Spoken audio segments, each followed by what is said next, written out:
Welcome to our show. We're a brother and sister duo who enjoy talking about politics and world events. If it's in the news, we're talking about it. My name is Gareth Thomas. And my name is Justine Thomas, and this is the T Word. President Trump's been back. How did you feel he went on his little visit? The only thing I can think of is obviously watching him and Keir Starmer sat together, having their little power. And I was wondering, is this the only time they talk? Is this the only time Keir Starmer and President Trump talk? Because they made it out like there was this big summit and they had a lot of stuff that they had to get off their chest, and they had to talk about this, that and the other, and world peace and, you know, tariffs and all the other. But it's like, surely they pick up the phone. So it wasn't actually No, an he was official visiting visit. a golf course. Yeah, he was coming to check out his golf course. But even in that, the interview that they did, or the little, whatever they call it, that little press briefing that they did, that was really funny because he'd obviously decked out that ballroom to make it look like the Oval Office, hadn't he? So, you know, he was there, sat on the right-hand side, because, of course, the person who's on the right-hand side psychologically always looks like the most powerful person. So if ever you see people in photos, you'll find that the person on the right-hand side looks the most powerful, which is why when this podcast is published, or when this video is published, I'm Does that work always for on Siamese twins? Does that work for Siamese twins? Can I have a turn on the right? No. Sorry, go on. Well, when this video goes out, I'm always on the right-hand side, but that wasn't done on purpose. That was just surely not. That was an accident. But we've got to stick to it now because it's like Ant and Dec. Because apparently that's why they always stand like that, because Ant's on the left, Dec's on the right. So, yeah, I suppose it makes sense what you're saying about the person on the right, because literally it looked like a little kid sat with his daddy. They look like a bit of a comedy duo, but I mean, Trump basically had his pants down and just spanked him. He just made him look ridiculous. He looked so, Starmer looked so embarrassed. His whole body language was so demasculated, just totally vulnerable. He looked open, he looked vulnerable, he just looked uncomfortable. He just looked like a total, I don't know, just weak, just so weak and feeble. And again, it's just how we look on the world stage. It's just, we look weak. When he looks weak and feeble, we look weak and feeble. But well, he looked like to me that he was just trying to control his body language, that he was hating every single minute of it, that he wanted the ground to open him up. And he was quite sort of stiff in the top part of his body. He didn't look very relaxed at all. And he sort of kept looking round all the time rather than actually looking at Trump. Apart from that bit when he said about Sadiq Khan and called him... Oh, that was hilarious. What did he call him? That nasty man. That's my friend. Shut up. Oh my gosh. That's my friend, Mr. Sadiq. I mean, when you're giving your mate Sadiq Khan a shout out, the poison dwarf from London, it's, you know, that just shows how just pathetic he is. You know, like Trump just ignored him as well and just carried on. Yeah, he did, because Starmer put his hand out and said, "Oh, that's my friend, actually." But he didn't. Like even Trump look was at going to go, "Oh, I'm really sorry. I'm really sorry, Keir. I didn't mean to insult your friend." He like literally just doubled down and went, "Well, yeah." Let me take that back. Basically, you would have said, you know, you should have just said, "He's a piece of crap, Keir. He's a piece of crap." But he is horrible. I mean, I remember the last visit Trump came to the UK. Didn't they put a load of blow up inflatables of Trump in a nappy and floated them all over London? So I'm not surprised Trump isn't his biggest fan. And I mean, that's okay. I mean, that's just good old fashioned protest, isn't it? You know, we should allow protest. We'll come on to that subject later. Let's not spoil that one. But no, I think Trump, like you say, I mean, he just made him look absolutely ridiculous. Again, he just looked weak. He just looked rudderless. The man is just a complete gift to anybody that wants to take the mickey out of the UK. In fact, the only rudder that he's got is to actually just take us down the toilet. I mean, he really seems to be quite good at doing that. He's definitely laser focused on that. But in Well, terms of Trump was actually doing, basically sat there telling him how to run the country. Key, you need to lower taxes. You need to stop this immigration. Literally just saying wind farms, get rid of your wind farms. Literally just telling Keir Starmer. And I think there was a question from one of the reporters, and Trump's response was to go, it's not necessarily that hard to run a country. Just keep taxes low, keep crime low, have cheap energy, and basically just make the populace happy, and they'll like you, which is kind of the opposite to everything Keir Starmer's trying to do for the UK. So I don't know, maybe he should take a little bit of advice from the Trumpster. yeah, well, I mean, at the end of the day, like we've said before, Trump had a mandate, he got into power, and he started delivering on his mandate. I don't know if you saw alligator Alcatraz. Haven't they got rid of 600 people now from the so-called alligator Alcatraz? They've already got rid of them. So yeah, they've put people in there, and now they're getting them out and deporting them to where they need to go to. Oh yeah, But like you said, you get voted on a mandate and you follow through, which is pretty much why most people aren't the biggest fan of Keir Starmer, because he seems to have kind of lied his way into government, and then he's not kind of following through with any of his promises.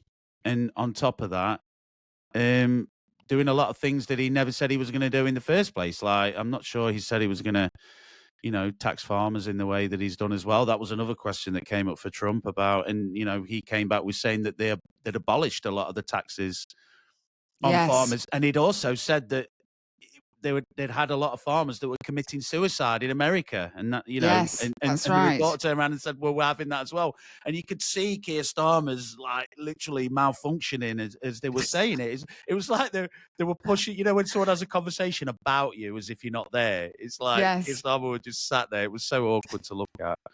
But he was obviously so proud of his visit because, he was obviously posting it all on his social media. All on his Twitter account, all on the official government website to say Trump had been here. I'm pretty sure it was everywhere, wasn't it? Yeah, well, I think, and the other thing that Trump said that was great is that they're putting people in, the government's putting people in migrants in luxury hotels, and ordinary working people are working their asses off. So yeah, exactly that. I mean, at the end of the day, the guy just tells it how it is. And I think a lot of people just think, wouldn't it be just amazing if we had somebody like that? And Trump's just got this way. He's just got this very relaxed way of just saying what he feels. And he's just got this incredible confidence that he just doesn't care what anybody thinks of him, clearly. Well, he doesn't need to, does he? He's no. the commander of the greatest military force in the world. Yeah, probably bigger than every military force in the rest of the world combined. I mean, if you're the leader of that kind of country, you can pretty much say what you want to who you want, however you want. And at the end of the day, you're either going to take it. If you're Keir Starmer, you're either going to take it or you're going to push back a little bit. But it doesn't seem like he's got any pushback whatsoever. So I don't know. Let's see how the relationship blossoms. Well, he always says he likes Starmer, but I don't know what he said. I don't know actually what he likes. Well, that's the thing. Trump actually, I think, loves the UK. He loves the royal family. His mother was Scottish. So he's got a great affinity for the UK. He likes the UK. But for some reason, everyone here, well, it comes across as everyone here hates him. And they don't. I don't hate him. I think he's great. I think people hate Keir Starmer. If anybody hates anybody, people hate Keir Starmer. I mean, he didn't have much of a mandate to begin with. His popularity rating is absolutely terrible. So yeah, I mean, Starmer's personal popularity rating is absolutely terrible. But not only that, if there was a general election today, Electoral Calculus is predicting that Reform UK get 347 seats, and that Conservatives, Labour and Lib Dems wouldn't even get that between them. I don't think they've factored in, what's the new party called? The Left Party, the Leftish Party. Your party, my party, their whose party, party? Jeremy someone's party, Corbyn's new party. anyone's party. Let's have a Well, party. that's fascinating. So they were saying last week they've got 500,000 members, and now they're saying they've got 600,000 members. That is pretty astonishing for a party that doesn't have a name. It hasn't been named yet. Well, they're all asylum seekers. That's the next thing. We're going to let asylum seekers vote. Literally, asylum seekers can vote now. So Jeremy Corbyn's going to be the next prime minister. So, yeah, watch this space. Under 16s can vote. Asylum seekers can vote. Foreign nationals can vote. Foreign national prisoners can vote. Aliens can vote. Fish can vote. Illegal aliens. Fish can vote. We've got swathes of octopus or octopi who want to vote, and each hand that can hold a pen counts as a vote. That's 8 votes. 8 votes for every octopus. Or is it octopi? Well, it's like or is it octopuses? I don't know. I've no idea. Know. It's like Google the trans marches. What was it? The Pride March, where they said they had 100,000 people, didn't they? And yeah, but people have got so many these people have got so many identities. I don't know if someone's got 72 genders, so I'm guessing that's each gender can vote. Exactly. If you've got a split personality, each one can vote. Just let everyone vote. Everyone can vote. But yeah, I think they're talking about, obviously he's going to now split the Labour vote, isn't he, old Corbyn? But I'm not too sure. I mean, with no disrespect here, but the guy is probably not going to be with us in 5 years. I mean, he's like 86, isn't he? I mean, he's knocking on. I mean, does it really matter? I mean, it's a bit late for a revolution, Corbyn. It's a little bit late for a cultural revolution, mate. You're not even going to be here in 5 years. He's like 81, isn't he? He's 76. Is he 76? All right. He's got Jeremy Corbyn, or is full it Magic life. Grandpa they call him? He's 76. Full of life. Full of zeal. But yeah, and then his brother's a bit off the wall, isn't he? His brother's quite off the wall. Yeah. I mean, I don't know. He's 76. Is 76 a good ripe old age to be starting a new political party? You know. Well, I mean, you can do anything at any age, can't you? I mean, how old's Trump? Trump's older than Corbyn. He's the president. Do you have did driving license rules change when you get to 75? You know, he can't. Well, he likes to cycle, does Corbyn, doesn't he? So yeah. But you know, can't be a judge. I think you have to leave the judiciary at 75, don't you? That used to be 70, but I think it's 70. It's 75. There you go. Legal, so you can't be a kicking judge. Him. Yeah. So what else can't you do? So if you can't be a judge, if you can't be trusted to judge a case, how can we trust your judgment as a party leader? Well, I suppose if you're an MP, you're part of the legislature, aren't you? So you've got people who are in the legislature who are not old enough to sit as members of the judiciary, but they're able to make laws. That's interesting. And also in the House of Lords, because I think they should have to leave the House of Lords at a particular age. I think there's too many lords, isn't there? And I think they should cap the age at which people sit in the House of Lords, because that would trim some of them out. There are 831 members of the House of Lords, and I think they get an allowance, don't they, of about 300 quid a day every time they go in there. But why do we need more unelected people in Parliament than we've got elected people? Because there are less MPs in the Commons than there are Lords in the House of Lords. There's a word for it. It's called nepotism. I learnt that word yesterday. Is it nepotism? No. I'm sure it is. where you give positions of power to friends, relatives. It's called nepotism, isn't it? Yeah, well, that is nepotism, but it's not nepotism. So it is nepotism. Well, I suppose you could say, right, okay, how do people get into the Lords? Yes, you could say that's nepotism. Yeah, sorry, I thought you meant, is the fact there's more Lords in the House of Lords than MPs in the Commons, is that in and of itself nepotism? They always give their buddies in their, that's how they gain favour with a lot of their cronies, isn't it? It's like, look, I'll make you a Lord, I'll, stick with me. And don't forget, there was a big scandal where a lot of the people who were in the Lords were literally going to going to sign in at the chamber. They get like £300 a day just for signing in. They were signing in and then leaving and then literally collecting £300 a day. So, yeah, that's probably a big discussion. That's probably a podcast on its own, whether we should get rid of the Lords or not. I think having a second house is a good idea.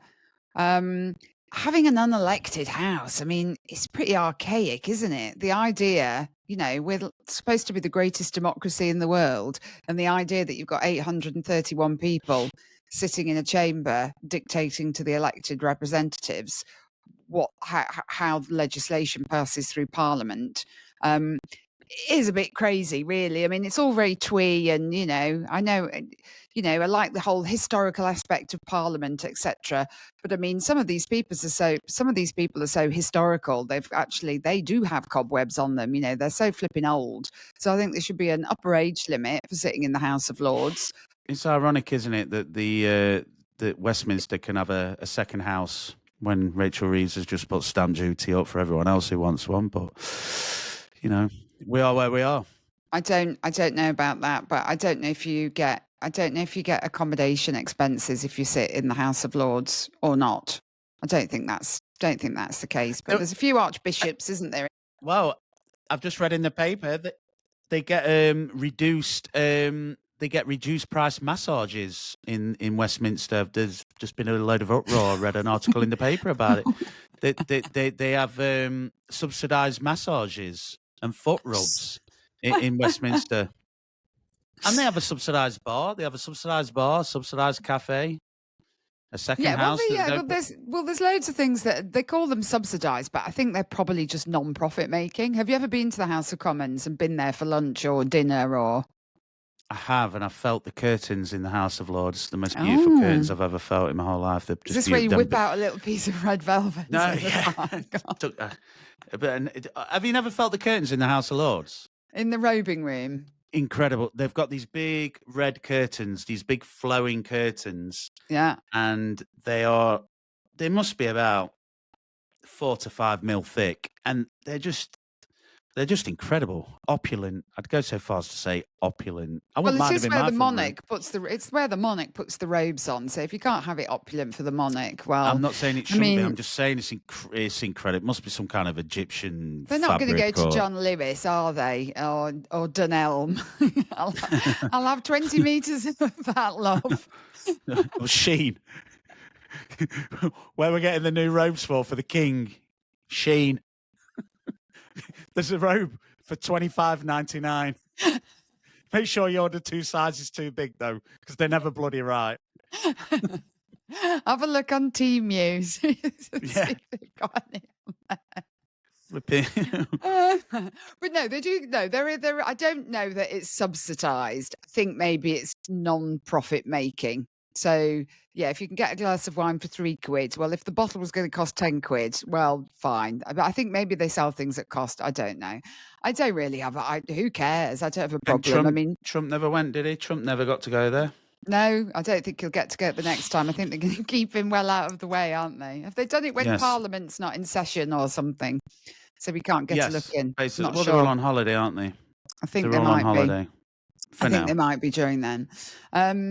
But yeah, so Trump, it was interesting because there was the whole thing about Vance, wasn't there? He had said, he keeps going on about freedom of speech in Europe and what's happening with freedom of speech. I mean, there's so much going on this week with regards to the Online Safety Act. So that's entered into force.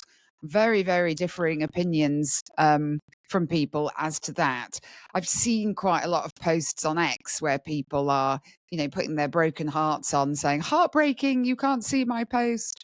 I mean, my understanding on X is that you actually just have to put your date of birth in. I don't think when I verified myself, I had to give them my passport and my inside leg measurement. I'm not sure. Well, what's your understanding of how this works and how things are or are not sentenced? Because people are saying it's stifling freedom of speech, but how exactly then? Explained to me. I think I think they've passed this online safety bill, which is basically from what I understand, it's elevated Ofcom. So Ofcom used to be the regulator for TV and broadcasting, but now Ofcom is now basically the high overseer of all internet content in the UK now. So I think basically it boils down to it's based on trying to protect children from harmful content and pornography and just general standards of within the UK what people can see on the internet. So basically I think everyone has to self-govern, but Ofcom now will get final say on whether anyone's kind of breached the code of conduct for what should be able to be seen online. So, for example, having to give credit card information or signing in to pornography sites, or if you're there was someone, I think there's actually someone being prosecuted for encouraging someone online to harm themselves for their own gratification. So I think this safety bill is basically the emphasis on the censorship of content is with the person who is supplying the content. So, for example, X will now censor itself based on what it believes the UK safety bill asks them to do. So, for example, there's been a lot of people that have seen like genuine news articles censored on X for protests outside migrant hotels because it may have violent or harmful content. That's not Ofcom or the government flicking a switch to say, no, you can't show that. That's X self-censoring itself. Because if Ofcom decide that you're being reckless and going against its guidelines, they can give it something like an £18 million fine, or it's 10%, I think, of your global. Well, whichever's biggest. It's either 18 million or 10% of your global profit. Right. I mean, okay. And then ultimately they can shut your whole platform down. So Ofcom has gone from kind of just regulating TV and radio to literally having the complete oversight over what's allowed on the internet in the UK. So there's kind of an irony. It's like it's literally easier to break in to the sovereign nation of the United Kingdom than it is to log on to Pornhub now, basically. So yeah, literally. Well, migrants are making porn, aren't they, in a hotel? Because they are. Yeah, they were in the which hotel was it? I saw a video, not of the porn that they were making. Did you now? Did you now? You dirty git. No, apparently they're setting up OnlyFans accounts. So there's this hotel where there was, they'd been smoking weed, smoking cigarettes in the hotel. I mean, I'm not opposed to anybody smoking, but it's actually illegal to smoke in a hotel. And yeah, OnlyFans accounts, setting those up. And, there was a hotel with a 4-poster bed in it that was being used by the migrants. I mean, God only knows what what scenes from crossing on the boats they were recreating from there. But anyway, yeah, sorry, back to the old online safety bill. Yeah, but what I'm not understanding, all of the criticisms, or a lot of the criticisms that I'm seeing of it, are about posts being censored on X. But like you say, that's X themselves choosing to take a risk-averse approach to what they're hiding from people before people have verified their age. I think what X is saying is that the guidance from Ofcom is very what would you say? It's not clear. It's very wide ranging. Yeah. So it's hard to interpret what is allowed and what's not allowed. So if it's very opaque and or very subjective, then there's no clear definition of what boundaries you're acting in, which then makes it very difficult for people to, laws have got to be objective. They've got to be as clear as possible. They need to be drafted well. I think a lot of laws are actually drafted very badly, which is no surprise when you look at what's going on with the state of the government most of the time. Although this bill, before it became an act, the bill was actually a Conservative bill. It's not a Labour bill. Yeah. It's just come into force under the Labour government. But I think so, yeah. And I think if people are if X is censoring content, that's a question. You know, people should be bothered about what X is doing. That's Basically, you've got advocates of free speech saying that the powers that Ofcom have now got are going to stifle free speech. So in a sense of who decides what's harmful content. So there's an example. There was an example of someone stood in Parliament that was having debating rising crime and was alluding that a lot of crime in the UK at the moment is being perpetrated by immigrants, and the video of that was flagged up in regards to this bill, flagged up, and people weren't allowed to view it. There was another article where they were doing what are the most popular names in the UK, and there was a certain website that had highlighted the fact that over the last 6 months or a year, not one person had named their child Kia, and that was flagged as inappropriate as well. So I think a lot of people are just saying, who runs Ofcom? Are Ofcom? I don't know much about Ofcom, but are they particularly left leaning?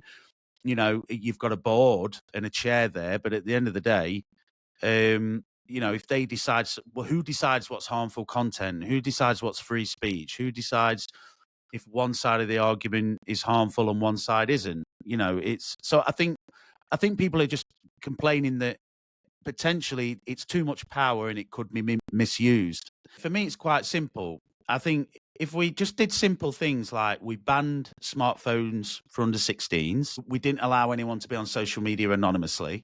So, right. register a Okay. credit card if you want to be on social media. So if you want to shout your mouth off or post harmful content, you can take accountability for it. So at the end of the day, if I see someone in the street, I'm not going to walk up to them and F and blind at them and call them a fascist piece of SH1T to their face. But a lot of people would do it online because there's no Yes. accountability. You can be anonymous. Yes. So I think rather than just saying we're going to censor all what we decide to be harmful content, why don't we just take away the most vulnerable from seeing any of it? So don't allow kids to have smartphones, and anyone who wants social media, just register a credit card, and then knock yourselves out. Do what you want to do. But at the end of the day, I think this approach a lot of people are concerned about, because it's just a flat kind of everything's monitored now. Everything's monitored, but the responsibility for monitoring the content is on the people that host the content. And again, there's so many different reasons why there's lots of different things happening now from July. Lots of things being deleted from X, lots of things being flagged, and lots of people complaining that you're not going to be able to speak freely and express your opinions online anymore. Well, I suppose if the tech giants and all of these platforms, if they take a super risk averse approach, then yeah, as we're saying, I did read that on Reddit, a subreddit about cider, that was not allowed to be shown to people. I mean, that's pretty ridiculous given that any child or anybody can go into a supermarket, go into a corner shop and see alcohol. You can Google, how do I make cider? Or does cider taste nice? So those things, you can get that information from all over the place. You can see alcohol all over the place. I guess in terms of keeping children from harm, we are living in an era where, children, even 15 years ago, 20 years ago, were not exposed to the level of harm and visually what they can see now and what they can hear now. You would never in our childhood have been able to see those things. If you wanted to get a pornographic magazine when you were a child or a teenager, not that I've ever bought one, but the only place you could have ever got it was to go into a shop, get on a little step ladder and get up to the top shelf and hope that you could pass for 18 and buy it, or you'd get somebody else to buy it, an old kid, and get them to give it from you. I mean, you've probably got more experience of this than me. Well, I was going to say, go to a shop or go behind Elveston Cafe, where there used to be all sorts of discarded porn magazines This all is around the back Elveston there. Cafe in Yeah, Derby. Does it's this gone cafe now. still exist? No, it's gone now, but all the kids used to go behind there and fish out all the porno mags that someone had left behind. now that I think back, we never kind of considered the fact that we may run into some half-naked man doing whatever he was doing with the porno mags, and we never wore gloves when we picked up the pages, but we just wanted to see 70s Bush. That's all we wanted. That's all we were thinking of. You know? And, You're only 8. if that's what you want Things to you do look when you're at. 7. The things you do when you're 7 years old in the 80s. 7? Oh, my God. No, but I mean, look, no one believes that kids should be able to view this content. I mean, and look, it only takes you a few minutes, and you could probably find a website where you can see someone having their head sawn off or their limbs chucked into a mincer. You know, there's all types of crazy stuff on the internet. Go on Netflix and see that, or Amazon Prime, or probably the BBC on but I iPlayer. meant I meant reality. I mean, literally someone getting their head chopped off. Oh, right. You can go and find that on the web. It's all there. But what I'm saying is take away the ability for these kids to go and find this stuff and look at it, and you've pretty much solved the problem. I don't see why everything in the whole, well, not the world because it's only UK, but, you know, everything needs to now be monitored and censored. You know, maybe we've just had it too good for too long. I don't know, just playing devil's advocate. You know, you think back before the internet, you know, you didn't have all this information that was easily accessible. And if you wanted your opinion to be heard, maybe you'd have to write into a newspaper where an editor would look at it and go, this guy's an idiot. I'm not publishing that. This guy's an idiot. You know, this guy's saying what? A woman can have a penis. Shut up.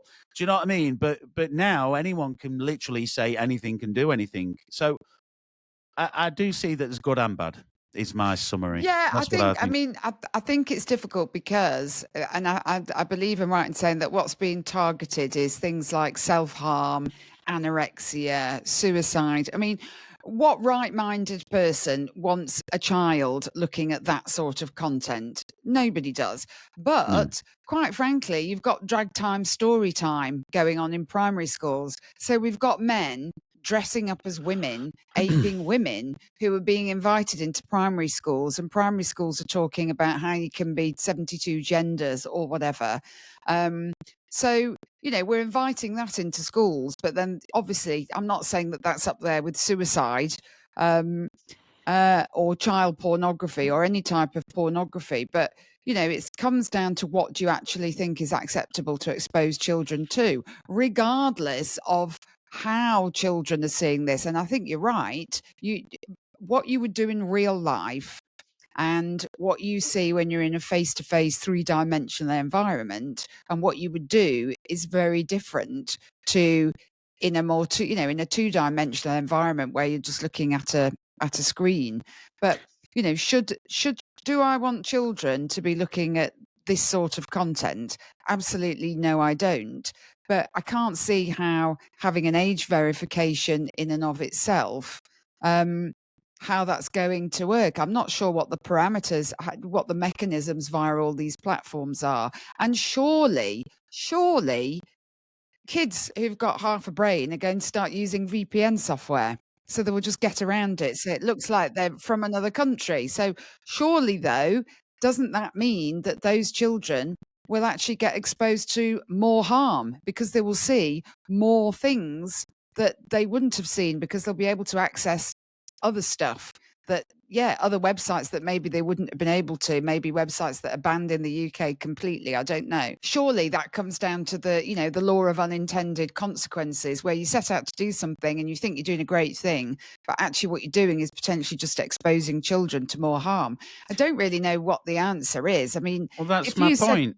How can you download a VPN and bypass all the security if you haven't got a smartphone? And that's what I'm saying. The most common sense answer would be just take away the ability for them to get online. But what about a computer or a laptop then? Well, you know, there is this thing called parental responsibility as well. I mean, I would say, yeah, well, most people. What, you mean like that old-fashioned thing where parents used to manage their children? You know, when parents used to bring up their children. No, we don't do that anymore. The government brings up these. So we're like North Korea now, aren't we? Eat your breakfast. Eat those buns. Feed those children at school. Free breakfast. Breakfast do you know what I mean? That's all Keir Starmer ever says to everything. We've got free breakfast for children. We've introduced breakfast clubs. But the kids aren't going hungry at breakfast time. They're getting porridge. But it's like, you know, just just bring your kids up properly. Stop being lazy parents that don't want to invest any time and look at what the children are looking at online. But again, just ban them. I mean, we never had all this kind of stuff when I know the world's changed and you can't live in the past, but you couldn't get access to any of this when you was a kid. There was, apart from But it behind the didn't cafe. exist. No, Well, it didn't Of course, it exist. didn't exist, did it? No, and that's what I'm saying. It's like, we never had access to any of this kind of stuff. Kids are exposed to such horrible stuff on the internet now. I can't see. I mean, in that sense, I'm for it. Take away a child's ability to see any of this stuff, or but just why do we let kids have social media? Why do we let kids have access to this kind of stuff? It's just very strange. But what I'm saying is, the more and more you try and censor stuff, then you're opening the doors to censorship on other things. And the question is, can you trust the government not to keep things from us? And I don't think you can trust the government. No, absolutely. And it's about who decides what gets censored. So if you take pornography, I mean, there's different degrees of pornography. So at what point would the censor say, well, that pornography is okay, that's soft pornography, that's all right? I mean, do they still have page 3 in the Sun newspaper? I've not bought a copy of the Sun newspaper for many years, but I think that's got I think that's long gone. But I mean, that was soft pornography. I mean, it's more than titillation. I guess that would have been defined as soft pornography. But who says that's okay? And something a bit, something more hardcore is not okay. So you're right. It's who is ever drawing the line between what's okay and what isn't okay? Or do you just say there are some topics which should just be censored? Well, I suppose in the 1930s, if a woman exposed her knees, it was seen as provocative. I mean, Elvis Presley, when he was shaking his legs, was seen as sexually provocative. I mean, the world moves on, but I think with the introduction of the internet, the world has moved on at such a fast pace that it's trying to control that level of it. It's just hit everyone head on, hasn't it? 100 mile an hour. We've gone from no information and not really seeing anything to literally seeing everything and knowing everything all in one go. And it is like a Pandora's box. And the thing is, especially where children are concerned, is once you can't unsee certain things, can you? So if you're 7 years old and you stumble across some hardcore pornography and think, oh, this is interesting, and sit there watching it and go back and watch it a few days in a row, I fail to see how you couldn't be affected by that in some way. That is not ordinary day-to-day behavior that people expect, is it? That's not the real world that people live in. Stumbling across an Al-Qaeda video or stumbling across an Al-Qaeda video of someone getting their head sawn off. I mean, if you're a little child and you stumble across, and it's not hard to see. I mean, I've been on Twitter and just been innocently scrolling through and just see someone fall off a building and splat on the floor. And I wasn't ready for that. I wasn't prepared for that image. And it just came to me. I never asked for it. There's lots of things that I've seen. I mean, there's, on many different forums where all of a sudden you literally see someone die. Like all of a sudden, and you might be looking at this new revolutionary gadget for chopping up tomatoes on one, and then swipe, and all of a sudden someone's getting their head sawn off, and it's like, I have never seen that on my content. Maybe my algorithm is not the same as yours. I'm obviously not looking at people chopping up tomatoes enough to get to that. Hold on, just one sec. Erase cache. Gone. Delete browsing history. Maybe that was a problem. But yeah, I mean, but like I say, I mean, we're talking about, would the government use it to suppress information? And like, if we go back to what we were talking about last week, where we were talking about super injunctions and hiding the fact that they were shipping in thousands of apples. That story's kind of gone cold now. You don't hear about that now. But that's a classic example of the government trying to hide things, or local authorities trying to hide. In terms of freedom of speech, I mean, I am a free speech evangelist, but I'm not a free speech absolutist. I don't think that you should be able to say anything. But I think we're living in a world where, as you say, technology has gone more quickly than humans, and actually our culture and our laws have actually kept up with. But it's very, very difficult to try and understand how you can create the line between where you're then suppressing free speech, but you're actually protecting other people in society. So where does the protection of children end, but the suppression of the freedom of speech or expression of other people begin? And who are the arbiters of that? And you can decide who the arbiters of that are, but what framework do you give them?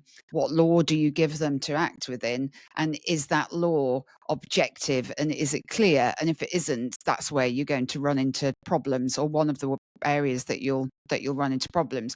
I saw a video the other night on X. It wasn't suppressed, but migrants are being shipped into the Britannia Hotel in Canary Wharf under the cover of darkness. Why would they need to be taking migrants into a hotel at 1:20 in the morning? Seems a very odd time to be taking somebody. It's an odd check-in time, isn't it? I know you can, usually they say check-in after 3 p.m, but usually people aren't checking into a hotel at 1:20 in the morning. Well, yeah, unless you're allotting for the time difference from where they've come from, which in most cases is France, which is only an hour, so that doesn't count. That's true. That's true. I think we need to do a segment every week that is the Legal Eagles segment. I want to do that Legal Eagles segment. Yeah. No, because I like to call you the Legal Eagle. You like to go on about, you love rambling on about legal stuff. Who is the arbiter? Who wants the truth? You can't handle the truth. You can't handle the truth. Who ordered the code red? Who's in charge of the truth? Who's in charge of the truth? And that is the question. And whose truth is it? I Is don't it your know. truth, or is it my truth? Tell us, Legal Eagle. Or is it the truth? The Legal Eagle.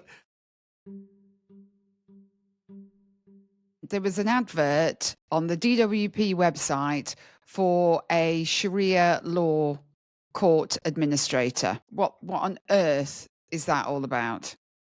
Now, I don't know how they set... Sharia means Islamic law, doesn't it? And I think we have Sharia, what they call Sharia councils. So I think people refer to Sharia courts, but they're actually councils. Sharia meaning Islamic law. So it's a council of Sharia law. So there's over 80 of these councils in the UK. How do we get here? Well, again, we're just legitimizing things that have no place in British society. I mean, at the end of the day, we already have British law here. I mean, yes, Sharia court, Sharia law is prevalent over the Islamic world. Yes, I accept that and I respect that. But we're getting to a stage where we're having a community within a community. We all have to live under the same umbrella, you know. And you, as the Legal Eagle, will know this better than anyone. There, you know, you've got Lady Justice. What was it? She's got the scales. She's blind. You know, the law is blind. There's only one law in Britain, and that's British law.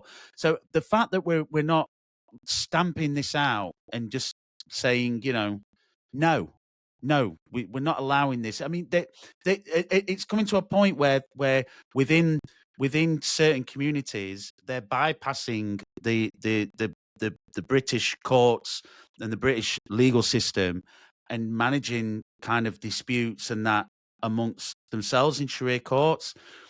And I understand you've got to accept other people's cultures and beliefs, but unfortunately, the British culture top trumps everything else when you are in Britain. And unfortunately, I don't think that there is no place for Sharia courts in the UK, basically.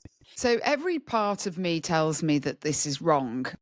One of the reasons why I'm greatly concerned about it is because I don't believe that people who subscribe to this sort of community law enforcement are all equally empowered. So there's actually, if you really do believe in freedom of expression and you really want to be an evangelist about things like that, there's an argument to say that actually you should be able to subject yourself to any set of laws, customs, etc., that you actually want to within a community. Now, as long as those laws don't take precedence over the actual legitimate legislation of the country in which you live in, there's an argument to say, well, do you know what? That's actually your choice.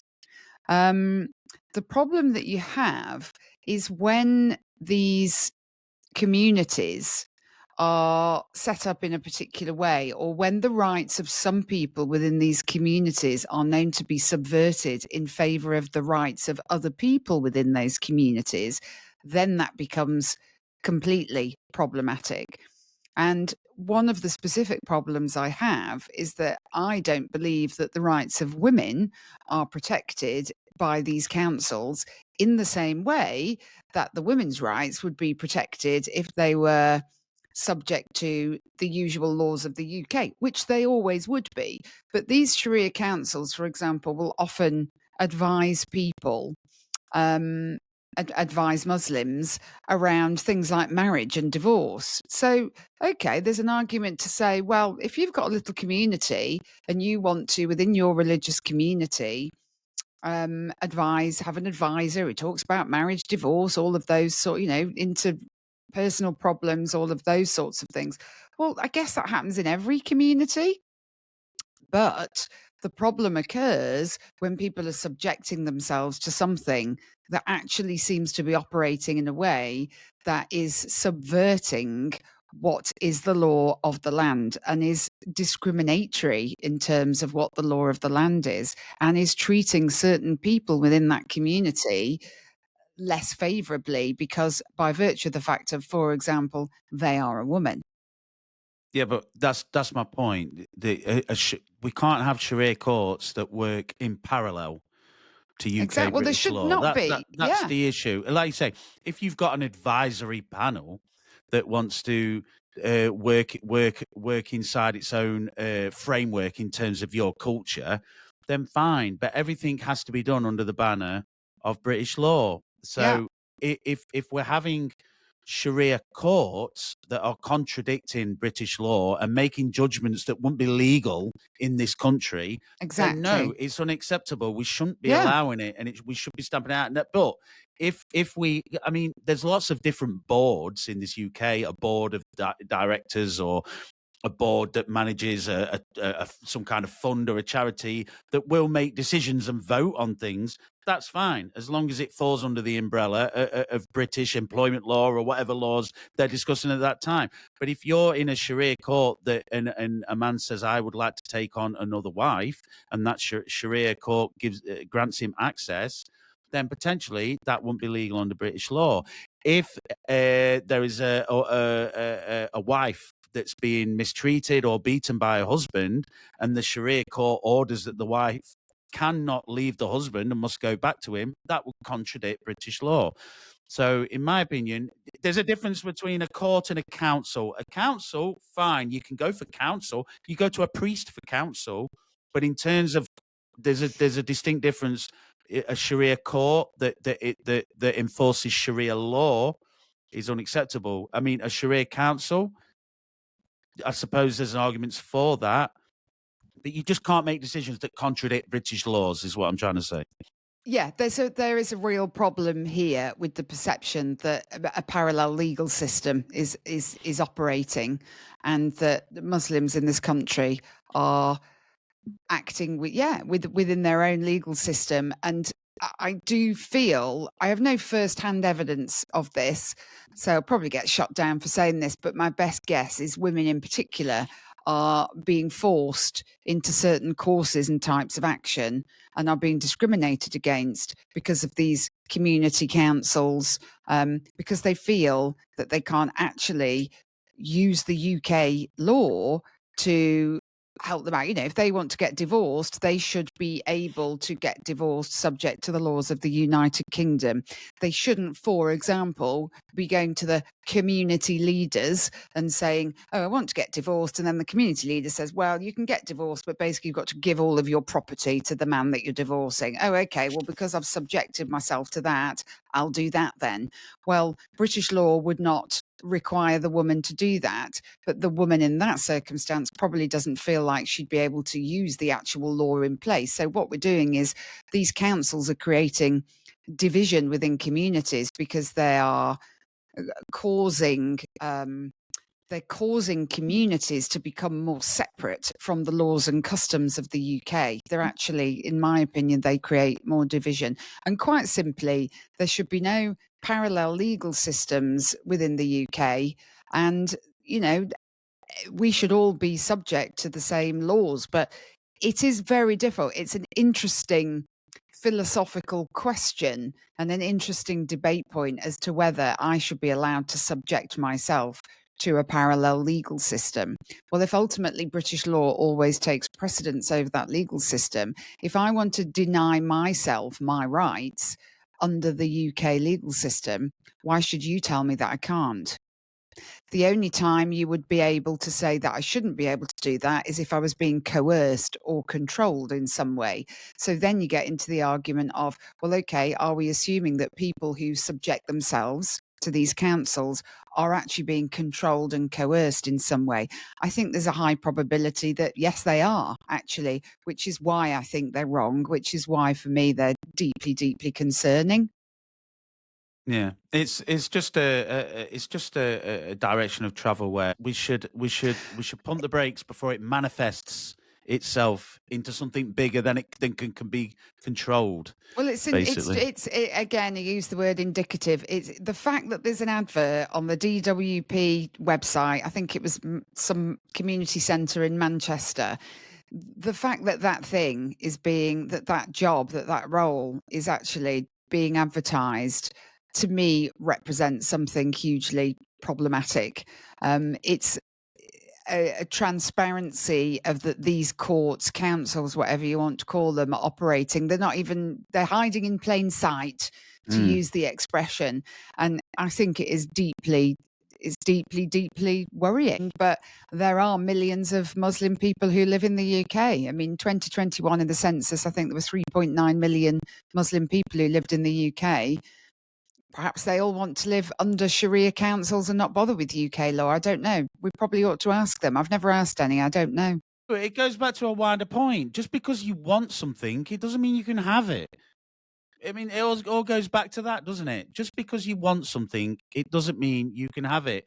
And maybe this is the reason that a lot of ordinary working class voters, a lot of working class people are now moving away from the more mainstream parties, just because I think there's a revolution of common sense now hitting the UK, where a lot of people that weren't politically engaged are now, rising up and saying we're not going with the usual political parties now. We're going to try something different. I mean, wasn't Well, you giving me some statistics earlier? I can't remember what they were. What you told me.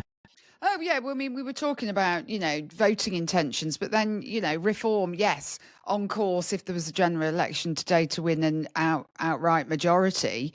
But, you've got the science minister saying that Farage's objections to the online safety bill, which we were talking about earlier, I don't want to go into massive depths of that.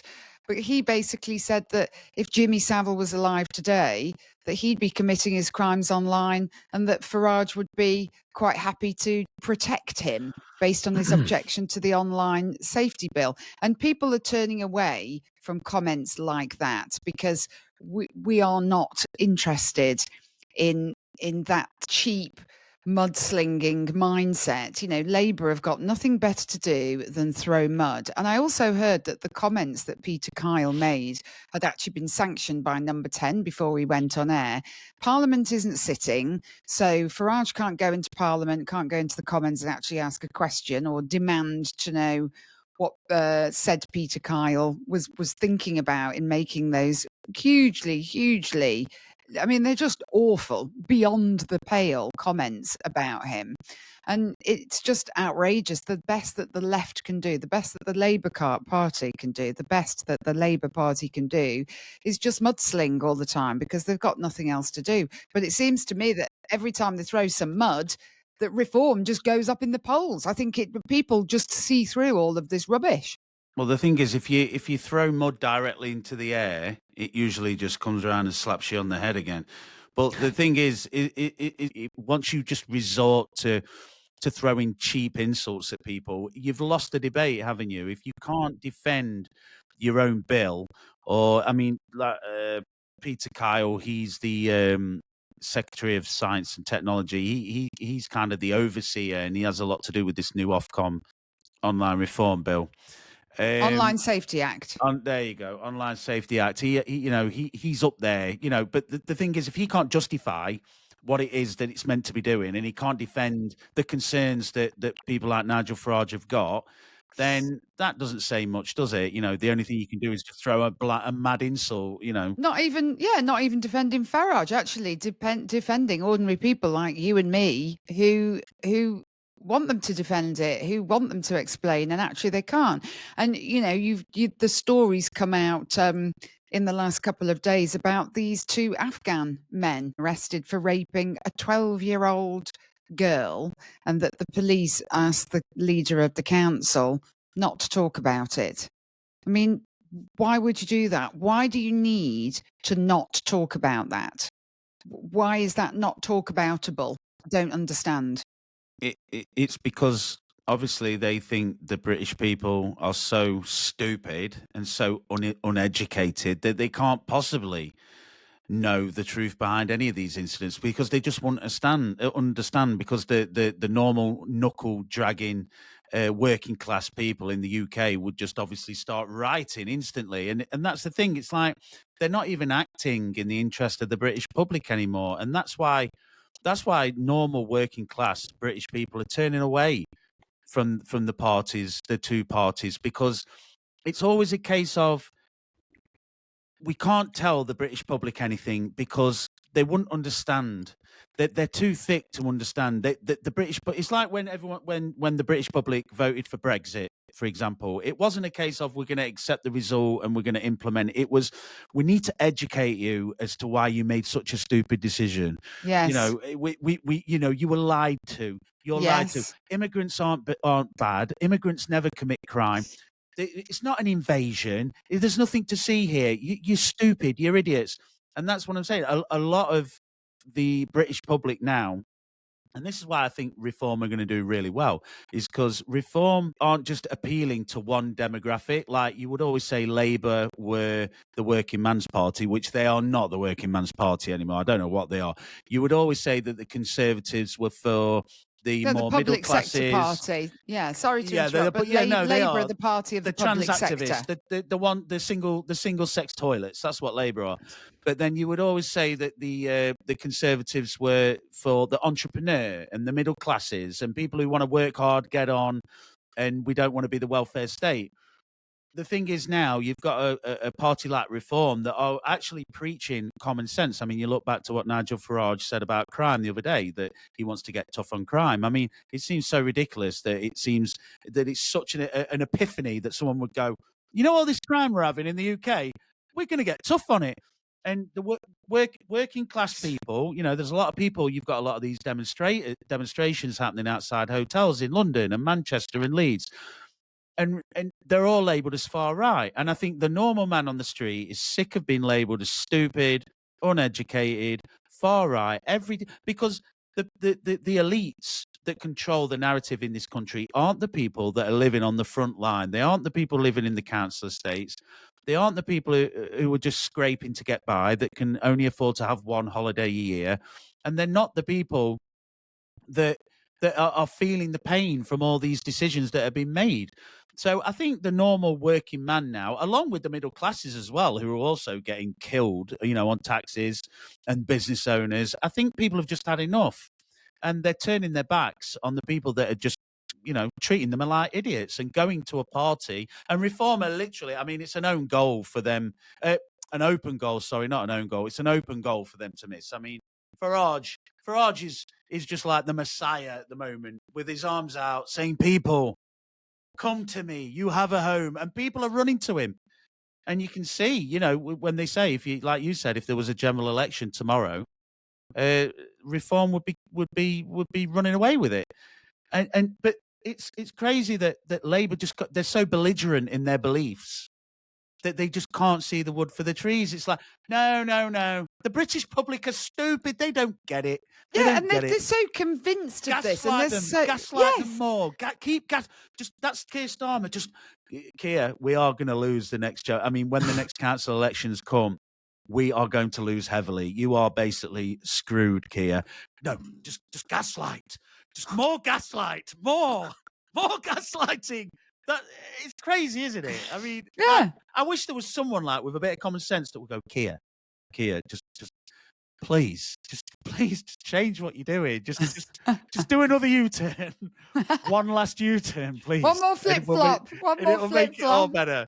But it is. I mean, and like I say, I think people have just lost to, and we're probably going to end up having such a fractured political system, aren't we? You know, you can have people who are just die hard conservatives, the old, and you know, I live in a mining community. You've got them older, you know, people in their 60s, 70s, and even 80s now that are diehard Labour because they still see Labour as that kind of working man's party. You know, the only people that could ever represent the working man would be Labour because they still hate Maggie Thatcher and they'll never go to Conservative.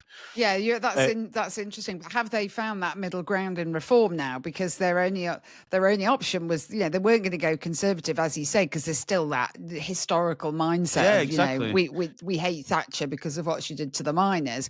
But Reform is the natural place for those people to go, surely. And if you go to, you know, I've been to a Reform meeting, you will get a massive, diverse crowd there. You know, you'll have people wearing Rolex watches. You'll have farmers. You'll have people who've got tattoos on their necks. You've got working class people. You've got posh people. You've got more than one demographic that's just saying Reform is my party. You talk to people on the street. You talk to a lot of different people, and a lot of people are just listening to, and they're not just going on about immigration. You know, like say law and order, getting rid of net zero. I mean, we're getting strangled. Net zero, like what Trump said. You know, give people cheap energy, and your economy will do well. Get rid of those windmills. And the windmills, I love it. That's it was so patronising. It is. Get rid of the windmills. It's crazy. And Reform are making all these noises. They're making the right noises, and people are going, do you know what? I'm hearing so much common sense, but it just makes politics look so easy. If you say things that are good, and if you say things that are based on common sense, people will follow you. You don't have to pander to every minority, to every single focus group that you ever come across to win an election. Just talk some common sense. Hopefully that's where we are. Hopefully in 4 years, we'll have a country that's got a bit of common sense again, and people will stop laughing at us. That might take a while. If you enjoyed watching today's episode and want to see and hear more from us weekly, please don't forget to like and subscribe. You can also find us on all major social media platforms. My name's Justine, goodbye, and thanks for watching The T Word.